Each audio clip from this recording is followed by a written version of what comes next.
गुरु विविध रूपात असतो आणि मार्ग दाखवतो. त्या सर्वव्यापी गुरुला नतमस्तक व्हा. प्राध्यापक अशोक देशमुख यांचे उद्गार.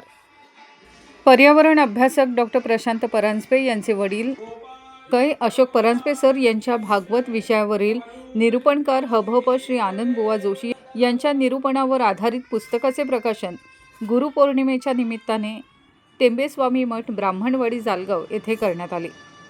पुस्तक प्रकाशनापूर्वी प्राध्यापक देशमुख यांचे गुरुपौर्णिमेनिमित्त प्रवचन आयोजित करण्यात आले होते.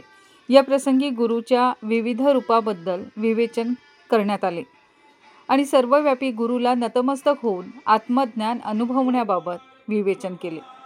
अशोक परांजपे सर यांचे पुस्तक प्रत्येकाच्या संग्रही असावे आणि सोप्या भाषेतून साकारलेले भागवत स्कंध पुराणातील 8 स्कंध समजून घ्यावेत असे आवाहन प्राध्यापक देशमुख यांनी यावेळी केले. प्रकाशन सोहळ्याकरता श्री टेंबेस्वामी मठाचे संस्थापक मोरेश्वर फाटक, माधुरी फाटक, डॉक्टर प्रशांत परांजपे, अध्यक्ष अरविंद जोशी, भारदे बुवा, हभप स्वानंद आपटे, निलिमा परांजपे आणि सर्व पदाधिकारी व्यासपीठावर उपस्थित होते. सूत्रसंचालन किरण पेंडसे गुरुजी यांनी तर ऋणनिर्देश अस्मिता परांजपे यांनी व्यक्त केले.